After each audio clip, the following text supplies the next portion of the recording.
నమస్కారం, డిఆర్టీవీ న్యూస్ కి స్వాగతం. హెడ్లైన్ చూద్దాం.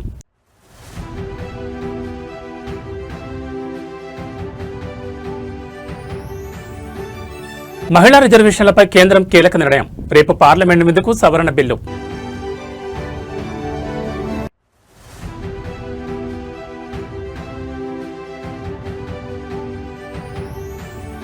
నేడు ఇండియా కూటమి నేతల కీలక భేటీ. డీలిమిటేషన్ బిల్లుపై చర్చించనున్న నేతలు.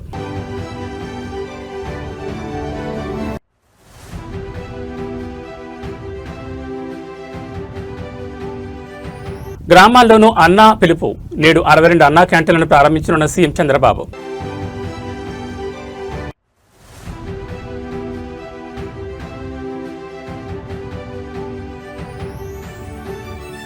టీడీపీలో నూతన శకం. జాతీయ వర్కింగ్ ప్రెసిడెంట్గా నారా లోకేష్.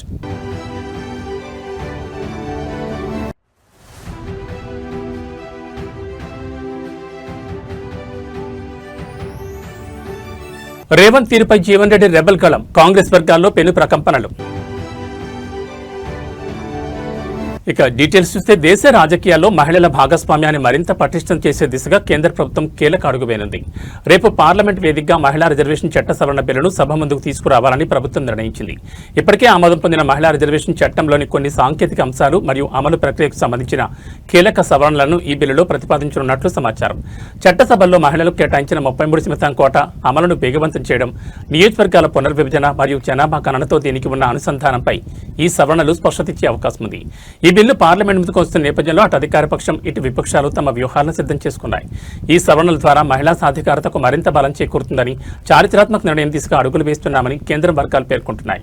రిజర్వేషన్ అమల్లో జాప్యం జరగకుండా తక్షణమే అమలు చేయాలని మరియు ఓబీసీ మహిళలకు ఉపకోటా కల్పించాలనే డిమాండ్ను విపక్షాలు మరోసారి లేవనెత్తే అవకాశం కనిపిస్తోంది. ఒకవేళ ఈ సవరణ బిల్లు ఉభయ సభల ఆమోదం పొందితే రానున్న ఎన్నికల నాటికి మహిళా రిజర్వేషన్ల అమల్లో ఉన్న అడ్డంకులు తొలగిపోయే అవకాశం ఉంది. దేశవ్యాప్తంగా మహిళా లోకం ఈ బిల్లులోని ముసాయిదా అంశాల కోసం ఆసక్తిగా ఎదురుచూస్తోంది. కేంద్ర ప్రభుత్వం రేపు పార్లమెంట్లో డీలిమిటేషన్ బిల్లు ప్రవేశపెట్టనున్న నేపథ్యంలో జాతీయ రాజకీయాలు ఒక్కసారిగా వేడెక్కాయి. కేంద్రం నుంచి అధికారిక ఎజెండా వెలువడడంతో దీన్ని ఎదుర్కొనేందుకు ఇండియా కూటమి సిద్ధమవుతోంది. ఈ కీలక అంశంపై చర్చించేందుకు నేడు మధ్యాహ్నం 3 గంటలకు ఏఐసీసీ అధ్యక్షుడు మల్లికార్జున్ ఖర్గే నివాసంలో కూటమి నేతలు సమావేశం కానున్నారు. నియోజకవర్గాల పునర్విభజన వల్ల దక్షిణాది రాష్ట్రాలకు జరిగే నష్టం, రాజకీయ పరిణామాలపై ఈ భేటీలో ప్రధానంగా చర్చించనున్నారు. తెలంగాణ ముఖ్యమంత్రి రేవంత్ రెడ్డి నేడు ఢిల్లీ పర్యటనకు వెళ్తున్నారు.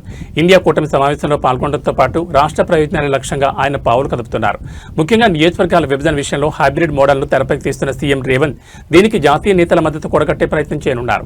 ఈ పర్యటనలో భాగంగా పలువురు కేంద్ర మంత్రులను కూడా కలిసి రాష్ట్రానికి రావాల్సిన నిధులు, పెండింగ్ ప్రాజెక్టుల గురించి చర్చించే అవకాశం ఉంది. కేంద్రం ప్రవేశపెట్టబోయే బిల్లుపై కాంగ్రెస్ అధిష్టానంతో కలిసి ఉమ్మడి వ్యూహాన్ని ఖరారు చేయడం ఈ పర్యటనలో అత్యంత కీలకం కానుంది.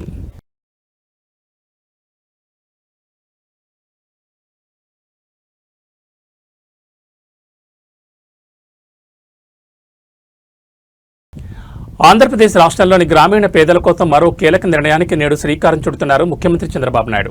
అమరావతితో పాటు రాష్ట్ర వ్యాప్తంగా గ్రామీణ ప్రాంతాల్లో ఏర్పాటు చేసిన 62 అన్నా క్యాంటీన్లను సీఎం చంద్రబాబు నేడు వర్చువల్ విధానంలో ప్రారంభించనున్నారు. పేదలకు తక్కువ ధరలో నాణ్యమైన భోజనం అందించాలనే లక్ష్యంతో ఈ అన్నా క్యాంటీన్లను ప్రభుత్వం అందుబాటులోకి తీసుకొచ్చిన విషయం తెలిసిందే. కాగా ఇప్పటివరకు సిటీలు, పట్టణాలకు పరిమితమైన ఈ అన్నా క్యాంటీన్లు ఇప్పుడు గ్రామాల్లో కూడా అందుబాటులోకి వస్తున్నాయి. ఇవాళ సీఎం చంద్రబాబు అమరావతికి చేరుకోనున్నారు. అనంతరం అక్కడ అన్నా క్యాంటీన్ను సందర్శించి పేదలతో కలిసి భోజనం చేయనున్నారు. ఈ కార్యక్రమం ద్వారా ప్రజలతో మమేకమవుతూ సంక్షేమ పథకాల అమలుపై ప్రభుత్వం కట్టుబడి ఉందని సందేశం ఇవ్వనున్నారు.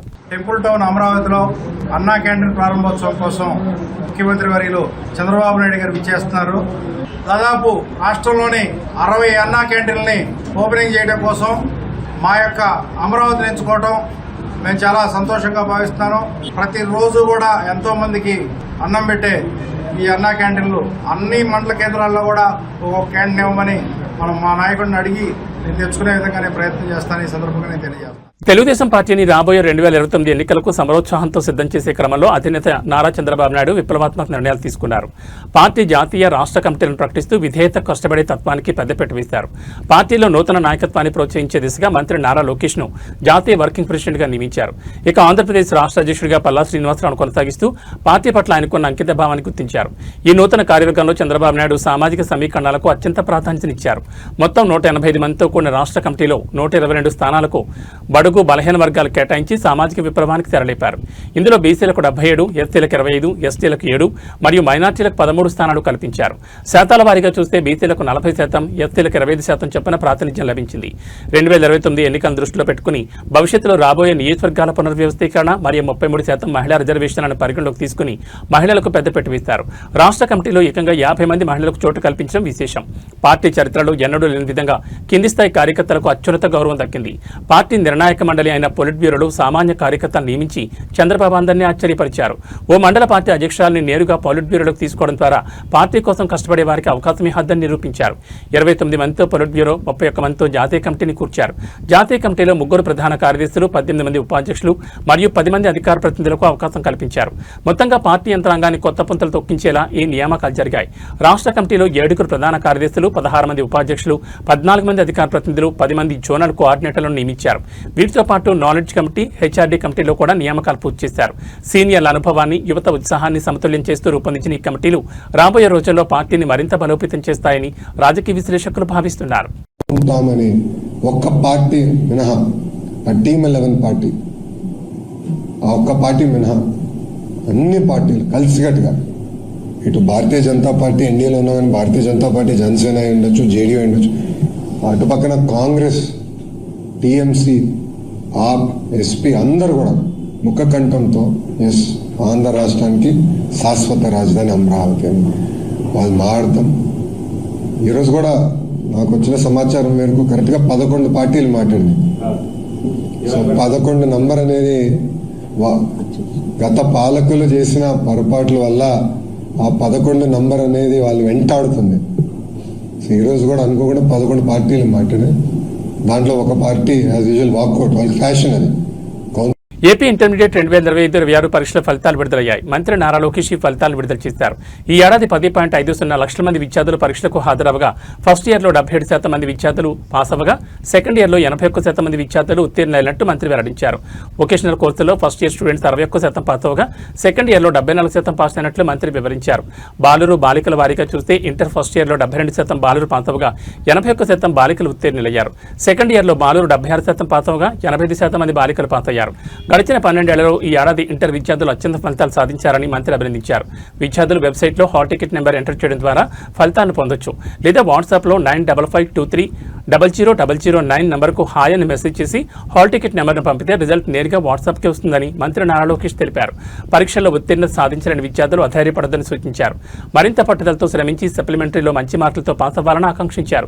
ఈ సున్నితమైన సమయంలో విద్యార్థులకు తల్లిదండ్రులు, కళాశాల యాజమాన్యాలు మద్దతు ఇవ్వాలని విజ్ఞప్తి చేశారు.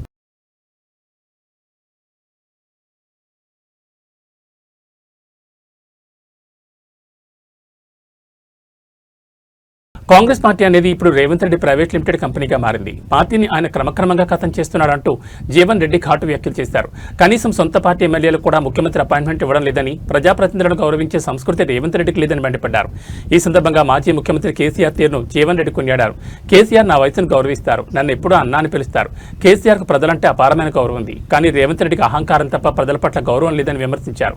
తన రాజకీయ భవిష్యత్తుపై స్పందిస్తూ జీవన్ రెడ్డి కీలక వ్యాఖ్యలు చేశారు. నేను బీఆర్ఎస్లో చేరడం అనేది ప్రజల కాంక్ష అని కొనడం రాజకీయ వర్గాల్లో పెద్ద ఎత్తున చర్చకు దారితీసింది. కాంగ్రెస్ పార్టీలో తనకు జరుగుతున్న అవమానం పట్ల ఆయన తీవ్ర అసంతృప్తితో ఉన్నట్టు ఈ వ్యాఖ్యలు స్పష్టం చేస్తున్నాయి. ముఖ్యమంత్రిపై సీనియర్ నేత జీవన్ రెడ్డి చేసిన ఈ వ్యాఖ్యలు కాంగ్రెస్ వర్గాల్లో కలకలం సృష్టించాయి. ఒకవైపు ప్రభుత్వం ప్రతిష్టాత్మక పథకాలతో ముందుకు వెళ్తుంటే సొంత పార్టీ నేతలే ఈ స్థాయిలో విమర్శలు చేయడం ప్రభుత్వానికి ఇబ్బందికరంగా మారింది. దీనిపై రేవంత్ రెడ్డి వర్గం లేదా పీసీసీ ఏ విధంగా స్పందిస్తుందో వేచి చూడాలి. కాంగ్రెస్ పార్టీను ప్రైవేట్ లిమిటెడ్ కంపెనీలుగా తయారు చేసుకుని తెలంగాణ రాష్ట్ర కాంగ్రెస్ పార్టీని ఏదైతుందో ఒక ప్రైవేట్ లిమిటెడ్ కంపెనీగా తయారు చేసుకున్నారా? ఏదైనా పార్టీ సూచనల మేరకు ప్రభుత్వం నడవాలి, అది రివర్స్ గా ప్రభుత్వ సూచనల మేరకు పార్టీ నడుస్తుందా? మరి కేసీఆర్ గారు ఒక విధంగా ప్రజా జీవితంలో సమకాలీకుడా, అని బీఆర్ఎస్ రాష్ట్ర పార్టీ అధ్యక్షుడు, అని బీఆర్ఎస్ పార్టీ రాష్ట్ర శాఖ అధ్యక్షుడు. ఆయన వాయిస్ లో నాకంటే పిన్న, నన్ను అన్న అంటాడు, ఆయన నన్ను అన్న అంటాడు, నా వయసును గౌరవిస్తాడు. ఆయన ఇవాళ కాదు, ఆయన ముఖ్యమంత్రిగా ఉన్ననాడు ఏదైతుందో అన్నాన్ని కేవలం ప్రతిపక్ష పార్టీ శాసనసభ్యుడికి ఏదైతుందో ఉన్నా గానీ నాపై గౌరవంతో అప్పుడు జగిత్యాల నియోజకవర్గ అభివృద్ధి కొరకు ప్రత్యేకంగా నిధులు కేటాయింపు చేసింది. కేసీఆర్ గారు కేవలం వ్యక్తిగతంగా నా గురించి అని కాదే, ఆయన ప్రజలంటే గౌరవం, తెలంగాణ అంటే గౌరవం, నీలాగా కాదు. ఆయన ప్రజలంటే గౌరవం, తెలంగాణ సమాజం అంటే గౌరవం. ఆయన తెలంగాణ సమాజాన్ని ఏ విధంగా గౌరవించాలనేది కేసీఆర్ గారికి తెలుసు. సోషల్ మీడియాలో ముఖ్యమంత్రి చంద్రబాబు నాయుడు లక్ష్యంగా చేసుకుని అభ్యంతరకర పోస్టింగ్లు పెట్టిస్తున్నారనే ఆరోపణతో పూడి శ్రీహరిని పోలీసులు అదుపులో తీసుకున్నారు. చంద్రబాబు నాయుడు చేతిలో కత్తి ఉన్నట్లుగా యానిమేషన్ ద్వారా రూపొందించిన పోస్టింగులను సామాజిక మాధ్యమాల్లో వైరల్ చేసినట్లు శ్రీహరిపై చిత్తూరులో కేసు నమోదైంది. ఈ పోస్టింగ్లు ముఖ్యమంత్రి వ్యక్తిత్వాన్ని కించపరిచేలా ఉన్నాయని, శాంతి భద్రతలకు విఘాతం కలిగించేలా ఉన్నాయని ఫిర్యాదులు అందడంతో పోలీసులు చర్యలకు ఉపక్రమించారు. అదుపులోకి తీసుకున్న సమయంలో పోలీసులు శ్రీహరి వద్ద ఉన్న సెల్ ఫోన్, ల్యాప్టాప్ను స్వాధీనం చేసుకున్నారు. ఈ డిజిటల్ సాక్ష్యాల ద్వారా సదరు యానిమేషన్ పోస్టింగ్ల వెనుక ఉన్న మూలాలను, ఇతర కీలక సమాచారాన్ని సేకరించే పనిలో చిత్తూరు పోలీసులు నిమగ్నమయ్యారు. వీటిని ఫోరెన్సిక్ విశ్లేషణ కూడా పంపనున్నట్టు తెలుస్తోంది. శ్రీహరి అరెస్టును వైఎస్ఆర్సీపీ శ్రేణులు ఖండిస్తున్నాయి. కక్షపూరిత రాజకీయాల్లో భాగంగానే ప్రభుత్వం సోషల్ మీడియా కార్యకర్తలను, పార్టీ నేతలను వేధిస్తుందని ఆరోపిస్తున్నారు. మరోవైపు సోషల్ మీడియా వేదికగా విద్వేషాలు రెచ్చగొట్టేలా, ముఖ్యమంత్రిని కించపరిచేలా వ్యవహరించే వారిని వదిలిపెట్టే ప్రసక్తే లేదని కూటమి నేతలు స్పష్టం చేస్తున్నారు. కాగా జగన్ ప్రభుత్వ హయాంలో సిపిఆర్ఓగా పనిచేసిన శ్రీహరి ప్రస్తుతం వైఎస్ఆర్సీపీ సోషల్ మీడియా కార్యకలాపాలను పర్యవేక్షిస్తున్నారు.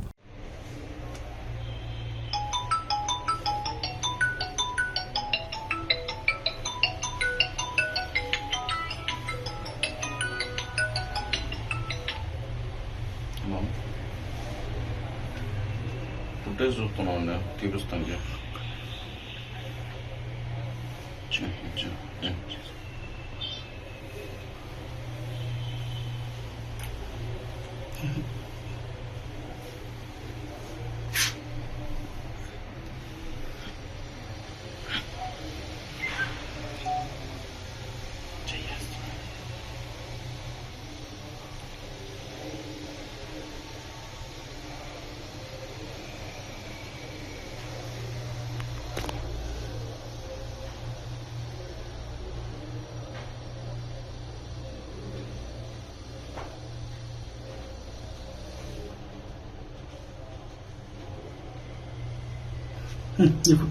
తెలంగాణ ముఖ్యమంత్రి రేవంత్ రెడ్డి సొంత మండలమైన వంగూరులో ఇసుక మాఫియా బరితెగిస్తోంది.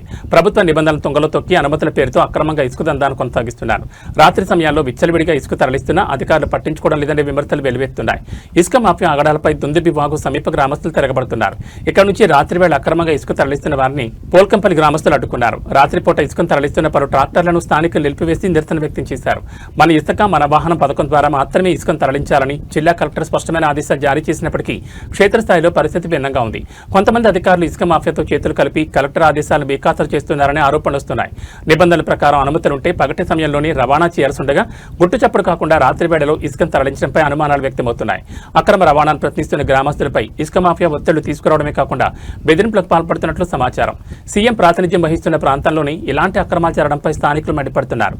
ప్రభుత్వ ఆదాయానికి గండికొడుతూ పర్యావరణానికి హాని కలిగిస్తున్న ఈ ఇసుక అక్రమ రవాణాను అధికారులు ఎందుకు అడ్డుకోవడం లేదని ప్రజలు ప్రశ్నిస్తున్నారు. ఇప్పటికైనా ఉన్నతాధికారులు స్పందించి రాత్రిపూట సాగుతున్న ఈ అక్రమ దందాపై కఠిన చర్యలు తీసుకోవాలని దుంది విభాగు పరివాహక గ్రామస్తులు డిమాండ్ చేస్తున్నారు. దొంగతనంగా నైట్ పూట ఇసుక కొడుతున్నారు. ఇక్కడ గ్రామస్తులు, వార్డు మెంబర్ పరశురాములు, కోల్కంపల్లి సర్పంచ్ కొడుకు అందరు ఆపిరు. ఈ బండి ఆపిరు. ఏడు కొడుతున్నావు ఇసుకే? స్కూల్కు నైట్ పూట ఎందుకు కొట్టాలి దొంగతనంగా? మార్నింగ్ కొట్టొచ్చు కదా అంటున్నా.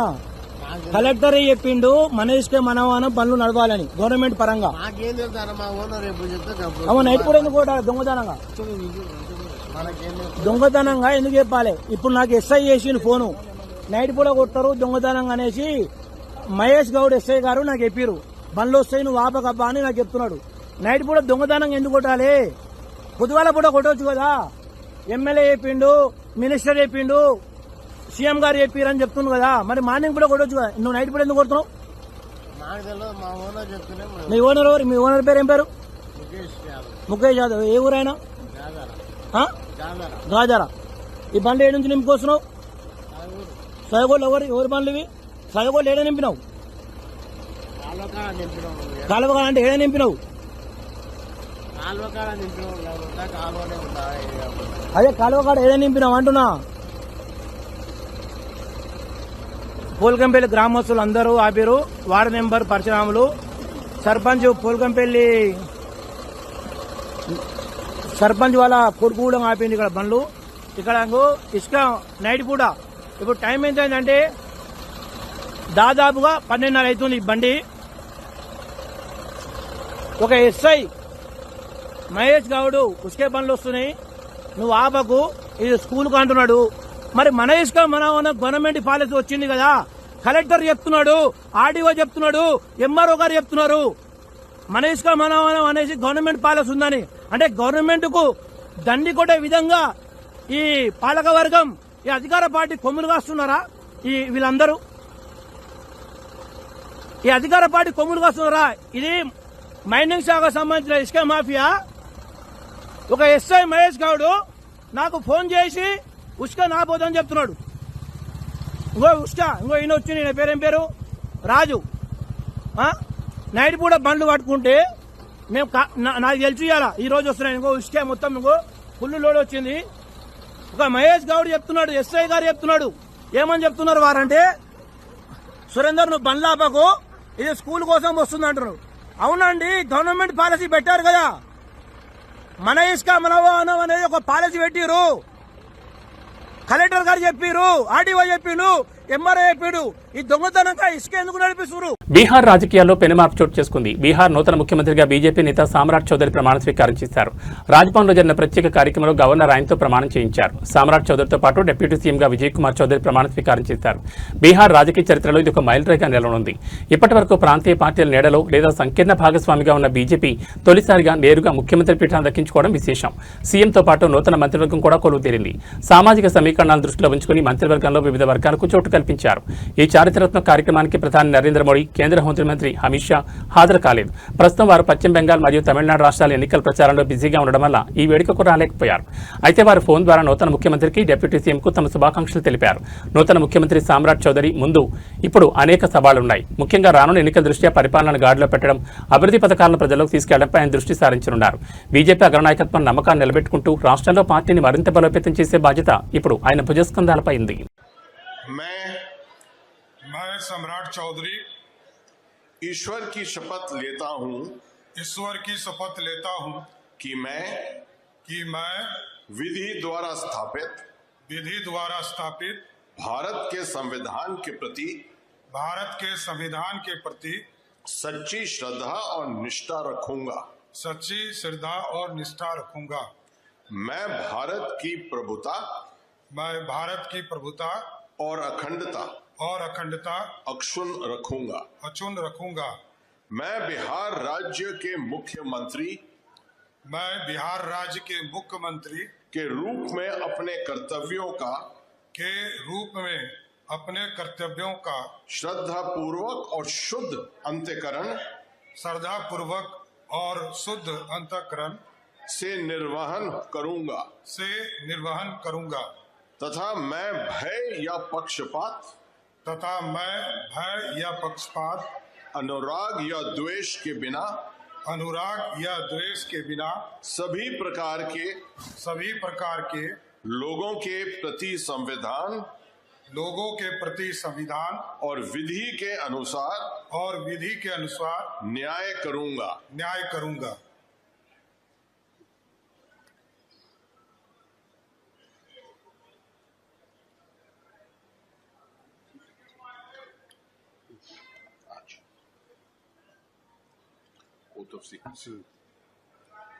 Oath of secrecy. मैं सम्राट चौधरी ईश्वर की शपथ लेता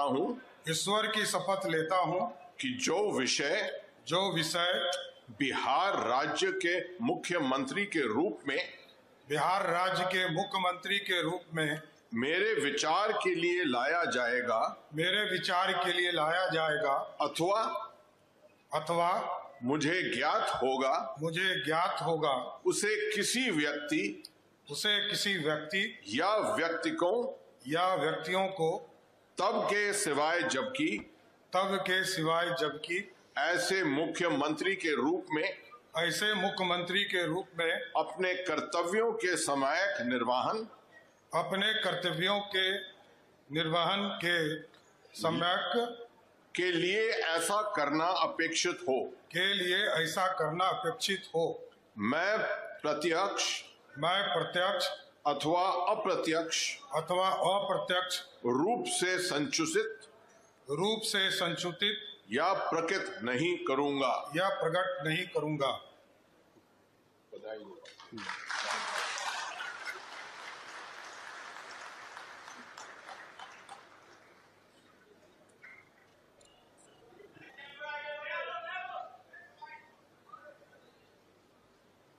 కామారెడ్డి జిల్లా ఎల్లారెడ్డి పట్టణంలోని మహాత్మా జ్యోతిబా పూలే బీసీ బాలికల వసతి గృహంలో తీవ్ర విషాదం నెలకొంది. హాస్టల్లో ఉండి చదువుకుంటున్న 8వ తరగతి విద్యార్థిని శ్రావణి గుండెపోటుతో మృతి చెందడం స్థానికంగా కలకలం రేపింది. నస్రుల్లాబాద్ మండల కేంద్రానికి చెందిన శ్రావణి ఎల్లారెడ్డి బీసీ గర్ల్స్ హాస్టల్లో ఉంటూ 8వ తరగతి చదువుతోంది. కాగా బుధవారం విద్యార్థిని అకస్మాత్తుగా తీవ్ర అస్వస్థతకు గురై ప్రాణాలు కోల్పోయింది. అధికారులు విద్యార్థిని ఎల్లారెడ్డి ప్రభుత్వ ఆసుపత్రికి తరలించగా అప్పటికే మృతి చెందినట్లు వైద్యులు ధృవీకరించారు. శ్రావణి మరణవార్త తెలుసుకున్న తల్లిదండ్రులు బంధువులు ఆసుపత్రికి చేరుకుని తీవ్ర ఆవేదన వ్యక్తం చేశారు. 14 ఏళ్ల చిన్న వయసులో గుండెపోటు రావడం ఏంటని వారు ప్రశ్నిస్తున్నారు. విద్యార్థిని మృతిపై తమకు అనేక అనుమానాలున్నాయని, హాస్టల్ నిర్వాహకులు నిర్లక్ష్యం ఉందేమోనని ఆరోపిస్తూ ఆసుపత్రి ఎదుట ఆందోళన దిగారు. తమ బిడ్డ మృతిపై సమగ్ర విచారణ జరిపించాలని, బాధ్యులపై కఠిన చర్యలు తీసుకోవాలని తల్లిదండ్రులు డిమాండ్ చేస్తున్నారు. ప్రభుత్వం స్పందించి తమ కుటుంబానికి న్యాయం చేయాలని వారు కోరుతున్నారు. ఆసుపత్రి వద్ద ఉద్రిక్తత నెలకొనడంతో పోలీసులు పరిస్థితిని సమీక్షిస్తున్నారు.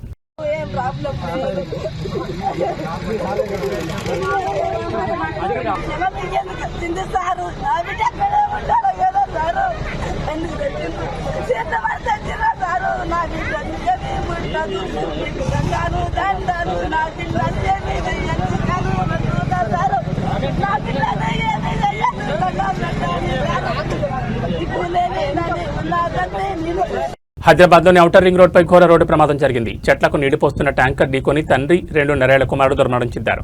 హనుమకొండకు చెందిన కాటంగూరి వేదప్రకాష్ రెడ్డి బెంగళూరులో సాఫ్ట్వేర్ ఇంజనీర్గా పనిచేస్తున్నాడు. ఆదివారం హనుమకొండలో దేవుడి పండుగ ఉండడంతో కుటుంబంతో కలిసి తన కారులో బెంగళూరు నుంచి వచ్చాడు. మంగళవారం భార్య హిమబిందు, 2.5 ఏళ్ల కొడుకు అర్జున్తో పాటు కజన్ దుర్గాప్రసాద్, అతని భార్య శ్రీజతో కలిసి తన కారులో బెంగళూరు బయలుదేరాడు. ఈ క్రమంలో ఘట్కేసర్ వద్ద ఓఆర్ఆర్ ఎక్కారు. పెద్దాంబర్పేట వద్ద నీళ్లు పోస్తున్న ట్యాంకర్ను ఢీకొట్టాడు. దీంతో కారు ముందు భాగం నుచ్చునుచ్చాయింది. ఈ ప్రమాదంలో ముందు కూర్చున్న వేదప్రకాష్, అతని కొడుకు అర్జున్ అక్కడికక్కడ దుర్మరణం చెందారు. మిగిలిన ముగ్గురు తీవ్రంగా గాయపడ్డారు. ప్రమాదం గురించి సమాచారం అందుకున్న పోలీసులు ఘటనా స్థలాన్ని చేరుకుని సహాయక చర్యలు చేపట్టారు. క్షతగాత్రులను ఆసుపత్రికి తరలించారు. కాగా మిగతా ముగ్గురు పరిస్థితి కూడా విషమంగానే ఉందని పోలీసులు చెబుతున్నారు.